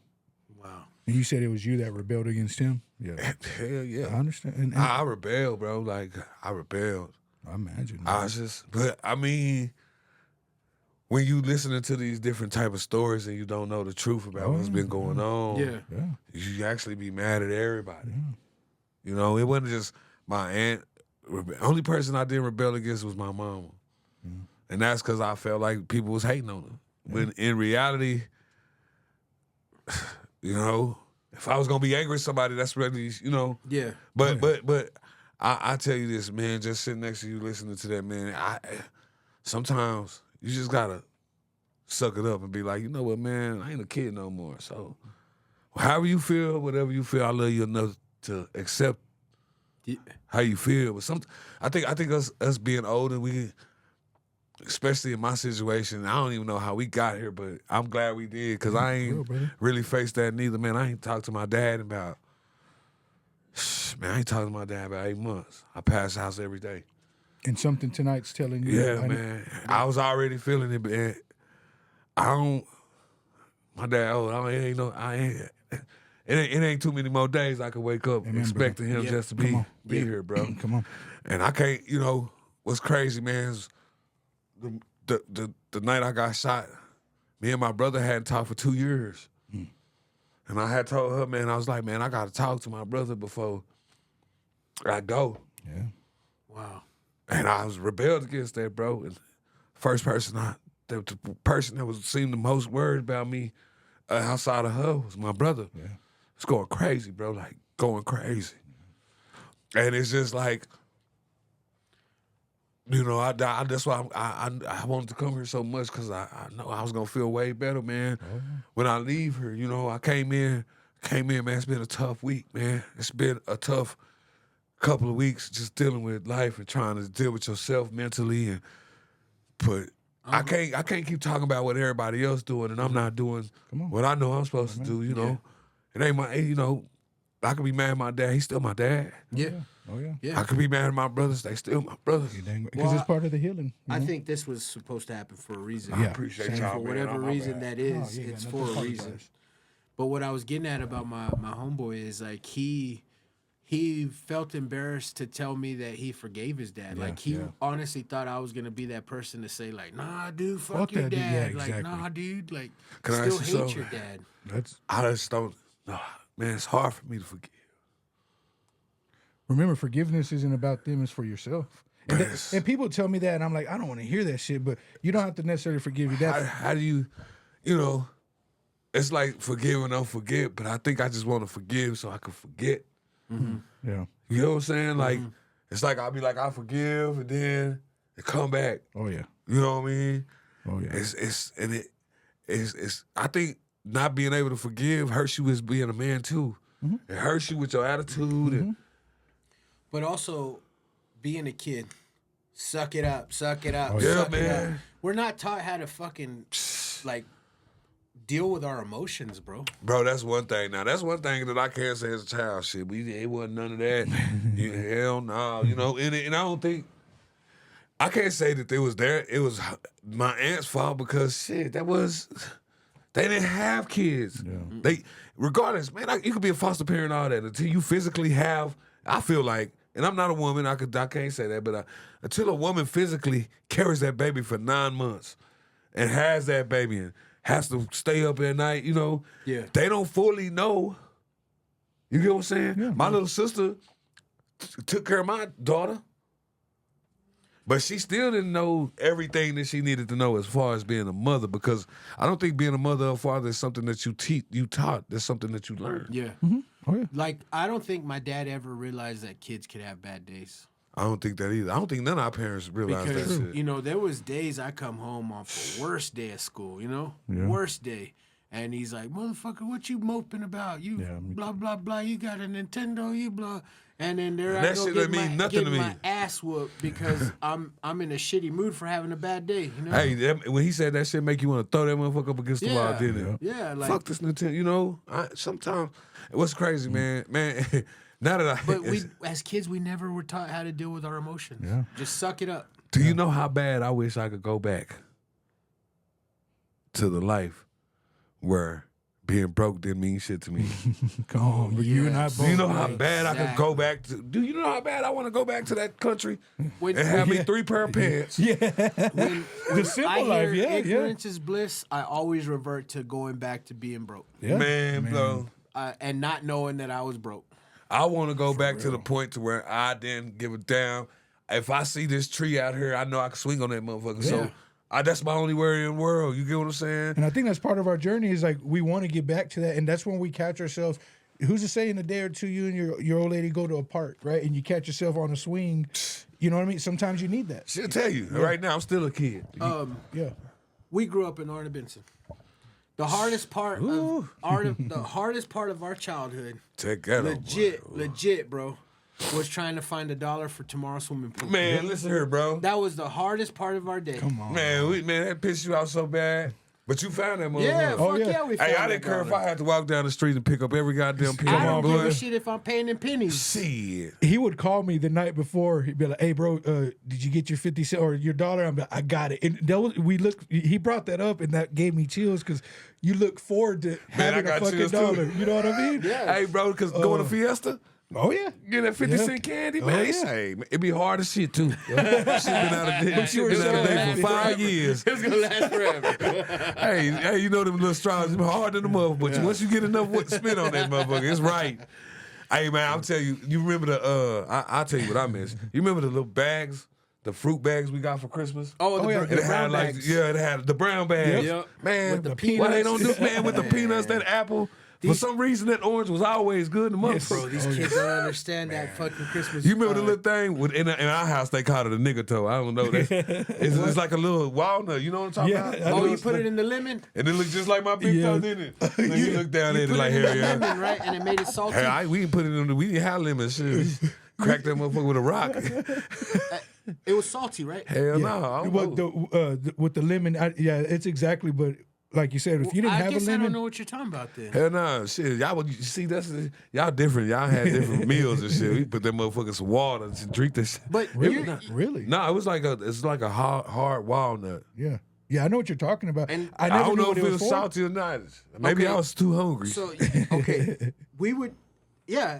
I think we're talking about Yeah, the it's same the same thing, I It's think. salty as fuck. Yeah, I So was- we'd cut the lemon, just like the top of it, and then you shove the fuck out of it and down the lemon, and you just suck on the lemon for like 30, 40 minutes, and it was salty as fuck. Damn. Like it made the lemon not Did you ever do not that? sour. I ain't do that, That shit. was a Mexican kind of thing, I think. Yeah. But yeah, they would do that. I think they still sell those at the flea Yeah, market. yes. For real? Yeah. And I'm I gonna ne- have to go get one. Yeah. So when we would, So, hey, give me a lemon and a nigga toe. when you said that, we grew up in the old hub homes by where the Fair Park. It's where the Flying J is now. This is in the early '80s. It was the hub homes, and so it was Mexicans and blacks, right? Yeah, hell yeah, because they had that's where everybody went to the clinic at. Yes. Oh yeah. Oh yeah. So They had that purple dinosaur in that motherfucker. It was man, like it's been forever for me because I'm in my remember the 40s purple now. dinosaur. So it's about 30 something years ago for me. how old are you? 45. Damn. I'm an old man now. I'm old, bro. I'm old. 44. Damn. Yeah, I'm old, man. I'm becoming a dinosaur. Well, you thought you were older than us? Hell yeah, I thought I was the same age. You a baby, man. He's like, man, I feel great. Yeah, now I'm like, damn. No, but you sharing your story, man. You forget I worked with her mama. True. No, but hearing your story, man, it enlightens me. It helps me because, we don't have to be perfect. And I fall into that trap of where I have to figure this out. I got to do this. And I still am a people pleaser. In your comedy, when you're able to, what's the one, C.K. Lewis, trauma dump, right? You're just Yeah. letting it, but you're also entertaining people, right? And there's people that you're entertaining that have the same trauma that they went through, and it's going to plant that seed where, you know what I That mean? is crazy for you to say that. Because one thing, man, for some reason, bro, when I walk into a crowd, I don't know what it is. She'll tell you. Bro, I say a lot of stuff. I don't know these people personally. Yeah. But the crowd work that I do, they be like, bro, how do you know this shit? Yeah, How do you yeah. like, bro? I don't know this. Yeah. I'm just telling just the joke. sitting Like, here bullshitting, I yeah. had this one. cool. Remember that? Remember the guy thought I knew his wife. When I was telling him, like, I was like, yeah, they mess around, but she like black dudes. So I could tell the way she. And he was like, damn, how'd you know that? How'd you know we swingers? I was like, shit, I ain't fucking know. I just knew by her haircut. Shit. Oh, shit. All the white girls I ever fucked with, they just had the same one. That's dope, man. What you call that? Give me the BBC. You know what I'm saying? But a That's lot the of number 17 on the wall. like, bro, like literally, like last Wednesday, man, I did a stand up and this dude walked up to me. He was like, "Man, your craft is great. You write great." And I'm like, "Bro, I don't write none of that Freestyle, shit. yes, sir. I don't have to, bro. If you grew up in Arnett Benson or in East Lubbock, I don't really think you gotta have to have a lot of motherfucking. You don't have to have material. Just tell the truth. Yeah. Yeah. And with energy. Oh, yeah. And it's gonna be a bunch of those people that relate to that because what I learned is what you said. A lot of those kids that we thought was happy with their families, they was going through the same trauma we was. Yep. And Daddy was out here drunk as a motherfucker. Yeah. Mama was out here smoking cigarettes and mean in the motherfucker, calling her daughter bitches and hoes. Oh yeah. You get what I'm type of, you know what I'm saying? Oh yeah, Thea's like that. You know, man. I dated a lot. Would it be worse to have a hard dad or a fucked up mom? What would be harder? I don't know. I had a hard dad. That's a tough question because my dad was tough, and I had some tias that were you know almost what you calling their daughters bitches and taking them to their side dudes' houses. I've been blessed to have a great mother It's a and deep grandma. question, ain't it? It's deep. My dad was hard, bro. I would say it would be Hard. tougher for me to have a mother like that. You know what I mean? Only because I was when we're kids, we think of our mothers as totally different. Well, you come from a situation where you thought your grandmother and your aunts were hard on you and they're tough, but it was only because they're like you said they had no the other reason choice. why I bring up I dated a lot before I settled down with my wife. I dated a lot. Yeah. The most prettiest girls that I dated, Fuck. all were hated by their moms. Really? And I never understood that. Were Hispanic girls? They would tell me stories about how like their mom like legit fucked them over time and time again. You want to know why? And I thought maybe they're jealous of me. No, You want to know why? Yeah. Why? The number one reason is because when a man has a daughter, that wife still is expecting that man to treat her like their wife. So then it becomes a competition Oh yeah. because a lot of times, if a man's first daughter is his baby, and I know That's his world. Yeah. that's my world right there, and I'm treating this daughter like the world. I'm getting mad. I don't want nobody. I want to raise her to have a good husband, a good father. I mean, a good husband, a good man. But you over here treating mama like shit. Do you get what I'm saying? Yeah. 9 times out of 10, I guarantee you that was a story. What it was a lot of women, back then, you had to protect your husband. There was a lot of shit that women didn't tell people that was going on in the household because they was raised to protect their husband. You get what I'm saying? But that's why it became a competition. And I'm watching this go on right now as we speak. I'm watching one of my family members deal with a situation like this because you treating her like shit, but you treating her daughter like the world when she's the reason why you got a daughter. She gave you a daughter. Oh yeah, and I built that enviness. And that, So now she got to put up with your shit, her insecurity, and now she done turned on her baby. It's almost like a Stories pit they bull. would tell me that their mom fucked them over with, and I'm just like, yeah, I couldn't even imagine. Bro, I seen my cousins. I seen my cousins get their hair snatched out by my auntie, bro. Like it was jealousy. Like, yeah. stupid bitch, you ain't gonna be shit. And I seen this shit, and I was like, shit, fuck that. And that's the opposite of living through your kids. You know, like when my dad, when we were in high school, my dad wanted to like not party with us, but he saw that me and JP and other people like. He kind of was trying to relive his youth, and he would want to come borrow my clothes, and you know, just kind of. So there's that side of it, and then there's that enviness of like, well, I'm not young anymore, or you know, in the case if the girl's a beautiful young lady, and their mother they see the years that they passed or they missed out, and there's an enviness, and that's a horrible thing. It's like, so I've always told my kids, even in my relationships, if you can't work and heal from what tore you up to lead you to where you are today, it's only going to continue and bleed onto your kids. Exactly. And they're going to learn generational curses, man. And yeah, that envy, I seen that a lot too growing up, especially in the Hispanic culture. Like you'd see the moms being envious. And a lot of it is that jealousy. This how generational curses go, right? Me and my cousin are the only two ones that are married. Oh yeah, in our family. Right. And that's and they talk shit. Oh yeah. About us being married. He a simp. Yeah. He a sucker. Yeah. I'm like, what the fuck?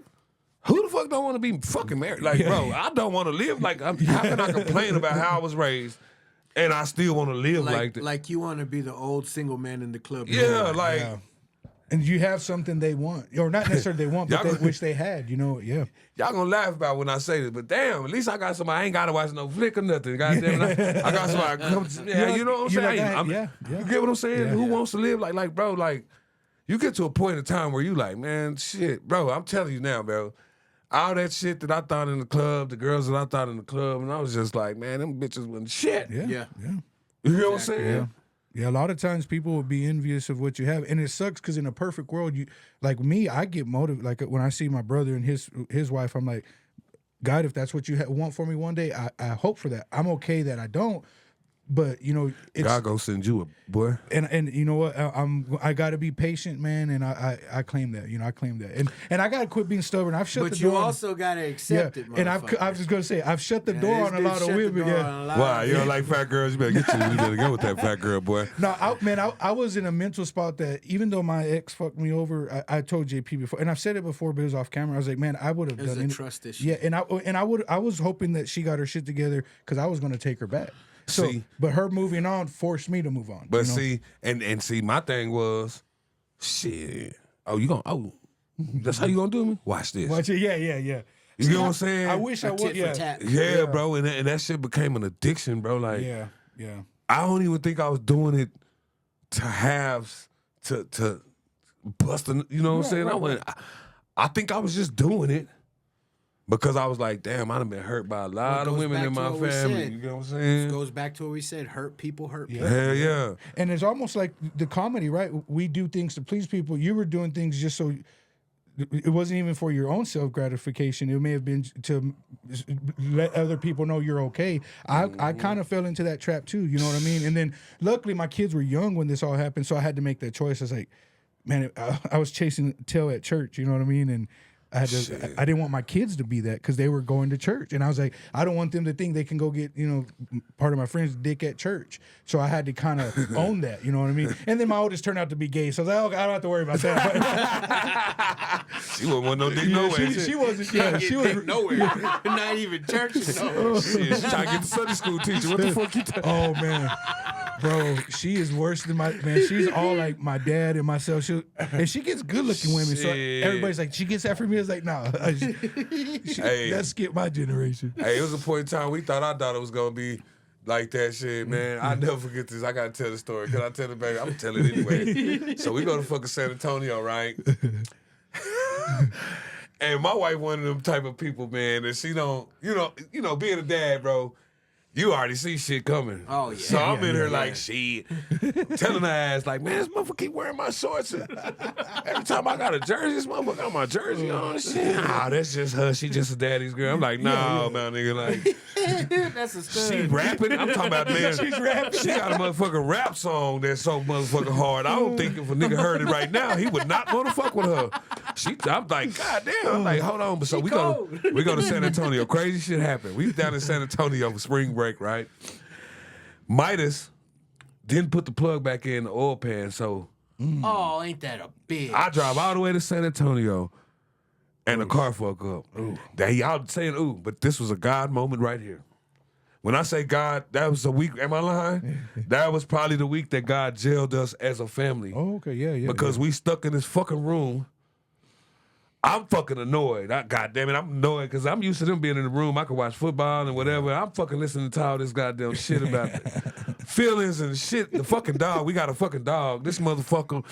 Got Dog him travel with y'all? Hell yeah, this motherfucker's a son. That's really what he is. This motherfucker just run wild. I gotta chase this motherfucker every day. Oh, yeah. It's hot than a bitch down here. We gotta get an Uber. Everywhere we go, we paying $40 for an Uber. Yeah. And it was like, and I'm telling y'all this because my daughter's, we go to get some clothes and shit. So I'm laughing like a motherfucker because everywhere I go, my daughter right behind me. She over here.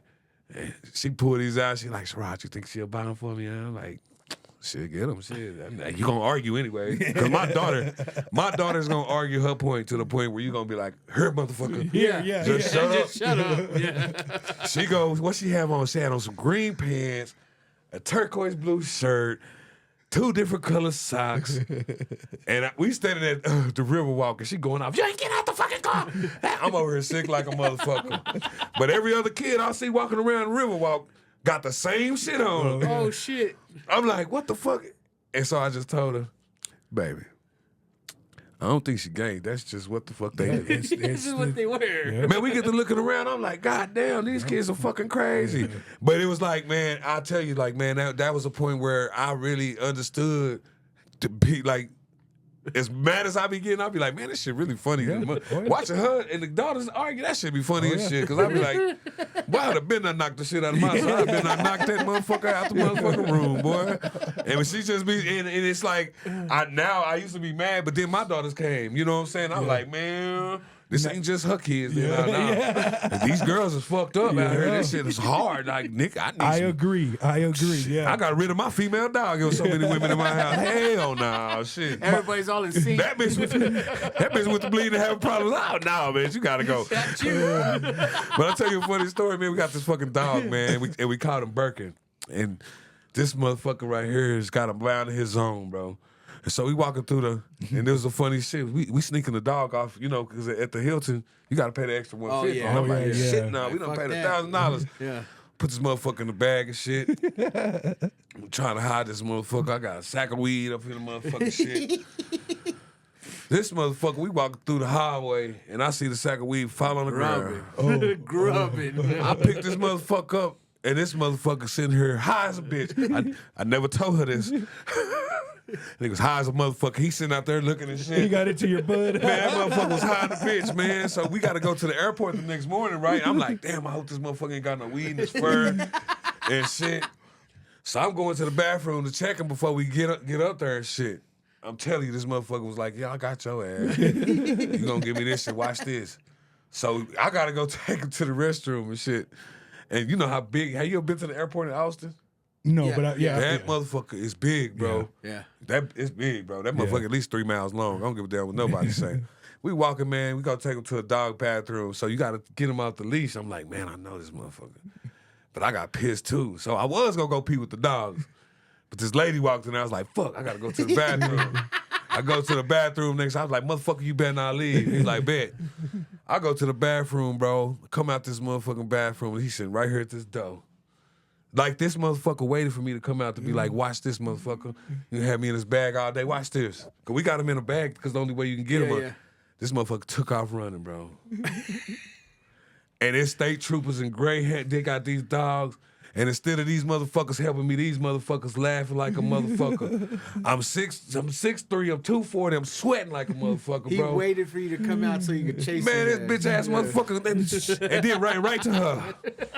I finally get to her, I'm like, where that motherfucker at? She's like, what's wrong? I say, this motherfucking dog. She's like, right here, boy, I want to choke that motherfucker. Say, man. stay out of my weed next time, yo. Say, every time we go on a trip now, I be like, man, that motherfucker going in my mother-in-law house. Fuck that, I ain't I doing that told shit. this whole story, and I'm just tripping that fucking airports have dog bathrooms. They had a dog bathroom, What bro. the fuck? I was thinking the same shit. That's why I thought I could piss with him. Like, shit. Why can't I piss? You Just know what I'm pissing in the saying? urinal with your dog. He said, I would do the same thing. What they gonna do? Call the CPS on me? Yeah. Illegal neutering? Damn, bro, I didn't know airports had dog Man, bro, they bathrooms. got a dog bathroom, bro. They got, bro.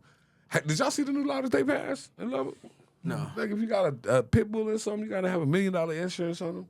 I heard something where like you Swear do, to God. yeah, you have to have a certain You have kind to of have $1 insurance. million insurance on a dog that could be vicious. Yeah. Bro, we just lost our pit the night before Thanksgiving. Our pit bull died the night before Thanksgiving. Oh yeah. And we had him 10 years, right? Yeah. This motherfucker was the meanest, vicious looking motherfucker. But if you walked in our house, he'd help you rob it. Oh, yeah. Well, what you got in that motherfucker now? Because that motherfucker be trying to get up out that bitch. That's a golden doodle. Ooh, shit. Yeah. They Smack. scared. Well, I came to an episode one time, and I knew his dogs, and I loved his dogs, and they scared the fuck out. I walked through because he's like, just come through the side door, and it was Lucy. She's like, "Rah." I was like, oh, I almost pissed myself. And then she just wants to play, but yeah, Milo, they had the vicious bark, but yeah, like you said, Milo was the worst one, man. Like, He'd let just you looked ra- mean, like chew your But face he'll help you off, rob. But he'll help you rob the house. Hey, can I tell y'all something, man? I really mean this from the bottom of my heart. You told me I need to give some people advice. I might need to give y'all two some advice. I don't think y'all know what y'all doing with this, bro. Y'all can change some life. Man, you and you man, brother. can change some lives, bro. I ain't even talk about my story, but I almost want to cry because I feel so much better, man. I feel great, bro. Like, if any young man listening to this, you need to come on here if you need to talk, man, because And I want you to put this out. I don't want you to cut nothing because I need my story to be known. It's a lot of hurt young men out here. I think a lot of these men out here killing each other because they hurt, man. And they, no doubt, bro. you know, I tell people all this all the time. If my son can't respect me in my own house, what make me think that he gonna be able to step outside the door and love the world? Yeah, exactly. You get what I'm saying? And I can't expect him to do that if I'm not showing And him it love. starts at home. You're right. And my if you brother. got kids, you got children, especially a son. If you got, you know, us fathers, we got to do better with our sons, man. I felt so good when my boy came and he told me, Dad, I just want to make you happy. Amen. You know what I mean? That was, man, bro. That meant so much to me, man. That might right there might have took all the hurt from my childhood away or anything. That kind of let me know, man. That you know, I'm meant to be. I did something right. Yeah. That was your heavyweight. I wasn't the championship. greatest, but I never lied to him about what happened. What, you know, then she'll tell you that's one thing I never But lied. him telling you that was your heavyweight championship. And remember, we don't have to be the greatest. Sometimes our kids just want us to be. You know what I mean? And echoing what you say, I always tell JP, man, his show.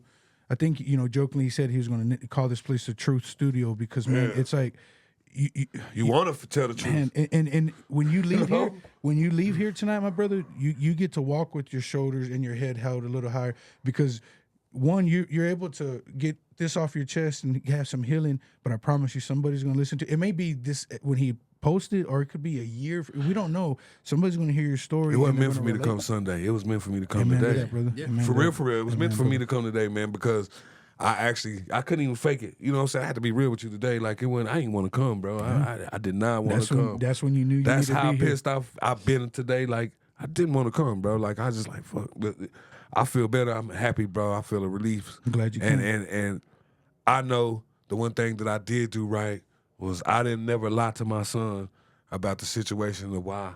Yeah. I was painted as to my son. My son would call his mom at 3 o'clock in the morning. Every time I get on his ass, call her 3 o'clock in the morning, she come get him. Yeah. Come pick him up. Wow. Me and my wife would wake up. My wife would wake up hurt. She loved him to death. And I think she was a big reason. And I commend her for that. When it comes to my wife, man, she did shit that my own mama wouldn't even done for me as a person. But for my son, she stepped in. And, you know, she'd come, wake up, and I'd be like, man, I'd be so mad. And she'd be like, man, that's not one of them kids. You got to tell him the truth. I started telling her, she said, trust me. Because I ain't want him to be mad at his mom, but it was to the point to where if I'm going to look like shit, well, then let me tell I the gotta truth. be true. Yeah. And I'm not using this, and if my son see this, I'm not being funny. This is not a joke or anything like this. But I was the one that was painted as not being shit. I was the one that was, and I always told her, one day, you're not going to be able to step in the way. Yep. I got shot, and I could have died and left my son with all kind of questions. She took herself out and ran away. And if I would have told my son the truth, he would have been fucked up, you know what I'm saying? Because he'd have been like, damn, my daddy didn't even want me, then my mama do this to us. But I never gave up on my son, bro. Like, I didn't want my son to look the way that I did, bro. Like, I didn't want him to be like that. Yeah. Because, especially after that happened to him, because I was like, man, this is an open door for him to start doing drugs, start being a drunk. Right. My son came on his prom, no lie. My son came. Had a trunk full of drink. I took that, you know what I'm saying? Hey, man, bring your ass back over here. I never stopped him. My son wanted to smoke. Come on, let's smoke. Then he never smoked again. Yeah. I had him so motherfucking high. He was up there looking in Jesus' window. I ain't lying. But I did it to show him, if you gonna do it, do it here. You gonna do it here. Yeah. I ain't gonna lie to you. I'm not your partner. But as we go along, I see that I had to be. Yeah. I can't just be your father. That's a lot of things that we did. That's why our parents was so hard on us, because they didn't understand. Hey, you can't just be the kid, especially these kids these days. I don't know what the hell happened, but these kids these days are way different, bro. They couldn't have grew up with us, bro. Hell nah. The suicide rate would be 100%. And you see how the suicide is now. You know, it's crazy. And you hit around the nail. They can't. We were built a different way. Like the trauma and the crap we went through, whether it's like, you know, we had to hide stuff. my daughter was in 7th grade, and one of her kids, good friends, hung herself in school, and it messed with my kid, and it fucked with me because it took me back to being a young person, and I'm like, all the stuff we went through, it would have been, if people knew what we really went through, they could write it off like, oh, I get it, I see why they took themselves out. These kids nowadays, man, they go through a little bit, they can't handle that pressure, so sometimes you do have to let these kids run into the brick wall or burn themselves as much as we want to protect them and save them from, because they got to learn to have that strength to be able to battle what they went through, and Well, what was the biggest threat when we were kids? Motherfucker, I ain't one of your friends. Hell nah. Yes, Motherfucker, I ain't one of exactly. your friends. You're right. Right? Oh yeah. And now these kids are like, oh, my mom's my best friend. Yeah, My dad, yeah, like, you're right. You know what I mean? Spread the rod, spoil the child. Yeah. You know, this crazy thing how people try to do with this parents and stuff. But one thing, when you talk about the Bible, it's a lot of shit in that Bible that I see going on today. Oh yeah. Oh yeah. One thing I see in the Bible says 1/3 of my earth will be on fire, and people still won't even recognize who I am. Look at California. Look at the earthquakes. Oh yeah. You get what I'm saying? He said there wasn't gonna be no water no more. yeah. Ain't no fire. That people ain't flood, hurricanes, all that. It's fire. Oh yeah. Every time it's fire in the hurricane. Oh, yeah. People burning up in a hurricane. Come on, bro. You get what I'm saying? Literally, Another yeah. thing he said, and I told you, God never went to a woman and gave her instruction. Yeah. Yeah. True. God always went to a man. Now Jesus did, Yeah. but that's what he was done. That's what he was here for. Mm-hmm. So your wife is just like Jesus to God. Oh yeah. That's why he said, love your wife like Christ loved the church. You know what I'm saying? It's another thing, man, like charity starts at home. I think the thing that happened was teen pregnancies became cool. Oh yeah. Oh yeah. Look at MTV with 16. The and number pregnant. one show running on MTV for 16 straight years Team up. was Teen Yeah. Mom. Oh yeah.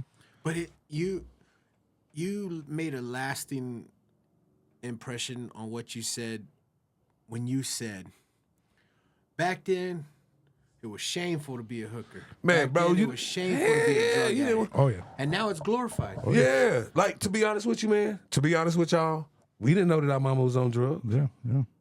We didn't know that our mama was on until we started getting older. We didn't know that. Yep.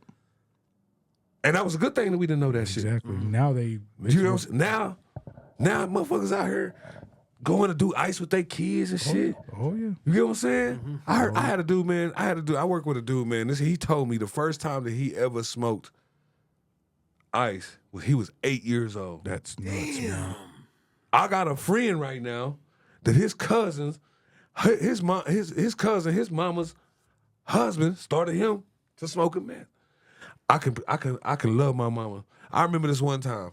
I was at my mom's house, and her friend was sitting across from me, and she trying to light up this crack pipe. I ain't know though. You know what I'm saying? We ain't never seen this shit before. So Same I'm here. Yep. thinking it's a cigarette.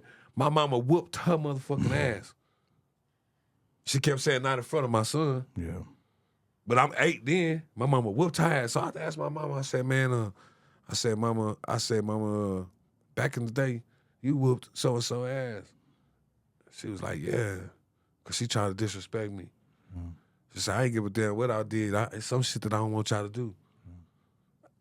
I've never seen my mama actually smoke crack. Never have. I've always knew when she was high. Yeah. I always knew when she was going to smoke crack. But I've never, ever Never witnessed it. witnessed her sit in front. So some of these stories, man, when I talk to people from New Orleans and shit, I'm like, damn. We think we was in the projects, man? Shit, bro. I thank you for sharing that, bro. Because growing up, I grew up around drugs and stuff, and I may have not looked down, but I would think to myself, how could that ever happen? What you said earlier in the conversation is like your mom, she knew that the better place for y'all to be was with your grandma, because she may not have been strong enough to kick what she was going through, but she wanted better for y'all. I pray in your heart you have that little bit of peace, knowing that, yeah, whether your mom was doing things that you wish she wasn't doing, she had enough love for you to be like, I'm keeping that away from my Yeah, kids. and then she would cause problems with my aunt and them. Yeah. But I think my mama really was begging to get her kids because that was gonna make her. Yeah. Now, and my wife take now, shit. I be thinking my mama daddy. You know what I'm saying? Now I got a relationship with my mama, man. Amen to that. I know when she know when it's time for us not to be around each other. Yeah. You get what I'm saying? Yeah. She know when it's you gotta respect my house. So I'm a grown man now. Good. Yeah. Set I those still love you, boundaries, mama. Yeah. But this is my queen right here. That's right. You can't come in here disrespecting her. Cause you had your time. You get what I'm saying? I told my mama one thing, cause every time she would, and it's crazy, mama, don't get mad when I say this, but it was just, I hated the way she'd be like, I love you. And, man, I'm 30 years old. Yeah. Quit trying to go back and relive those years. They gone. Yeah. Let's enjoy what we doing right now. Yeah. You get what I'm saying? Let's be honest. I don't even want to. It's got to the point where I don't even ask my mom about her past no more because I don't care. I'm just grateful to God that you still here. I haven't got a phone call that you dead. I know that you got your house. I know that you. It went from my mama living on the streets to my mama Having a place. Before we go, I want to say this. Amen to that. Not Man, every I commend blessing. you, brother. Hey, nothing but Not love, my every brother. blessing is financial. Nah. Amen Like to that. you know, if And you're that's in what your the church 40s, needs to preach more. If you're in your 40s and you got at least one of your parents, that's a blessing. That's a blessing. If you're in your 40s and you got one of your grandparents, That's a blessing. You got a fucking house over your head, that's a blessing. Not every blessing is financial. Amen. Man. Amen to that, brother. I'm so glad that God didn't allow this to freeze Yeah. for Christmas. Yeah. Because I ain't got to sit here and be thinking like, every time it be called, I think about the homeless people. Oh, yeah. Yeah. You know what I mean? Veterans. And I'm telling you, like, I want to do this veteran tour so bad because people don't understand that PTSD, man. That stuff is real, bro. fuck yeah.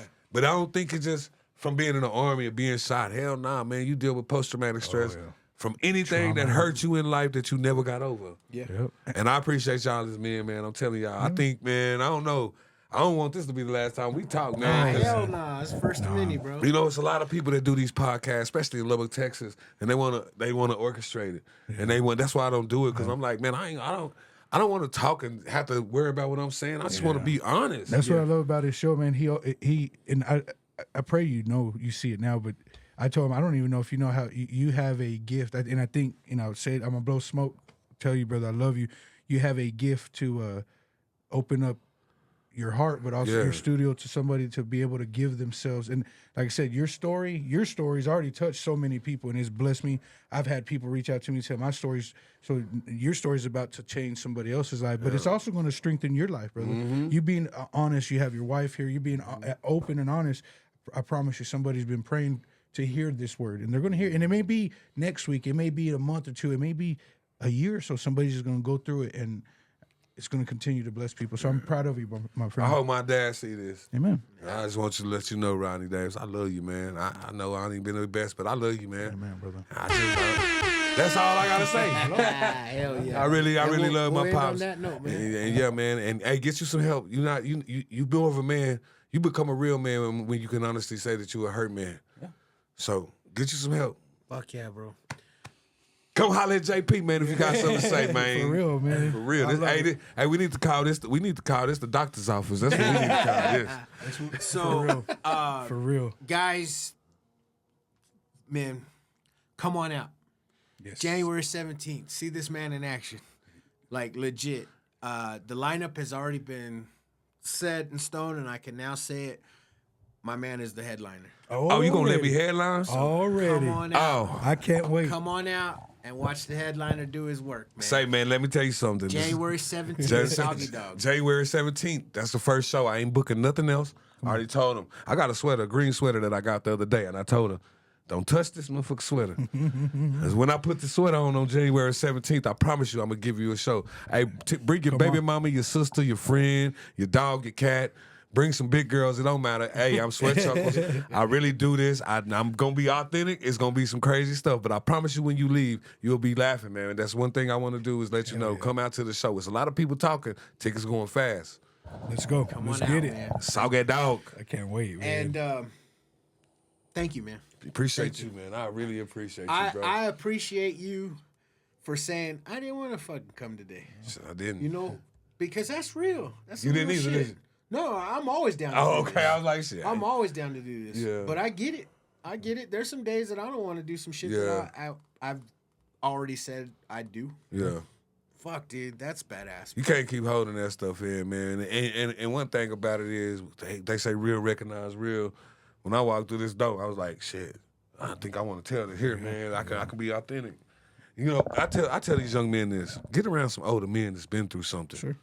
You get what I'm saying? God, fuck the friends and all that. You want to be a good father, good man. Get around some men, but listen.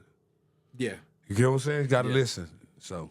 Deep right there, man. Surround yourself with those on the same mission is Yes, what I sir. like to say, man. But until next time, guys, read some books. Peace out.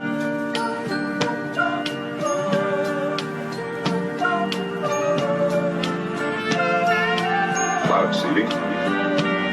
Hey yo, JP, tell me what's the deal? Is it real that you got the hottest podcast in the land of the trill? Then tell me what's the deal, because I really need to know it. The way you wanna show it, you rip the shit like a pro. You really should be a poet, like Edgar Allan Poe. You killing shit and they just know it. And thanks to San Juan, I got this drink, I might just pour it. Got me feeling like Don Juan, pimping shit while they hoeing. As far as culture goes, we goated, bitch, and they know it. And I don't like to bloat it, but I know that I'm goated. I know that JP is goated. And this is not a long song, cause the credits are rolling. But I'ma tell you one more time that we fucking goated for real.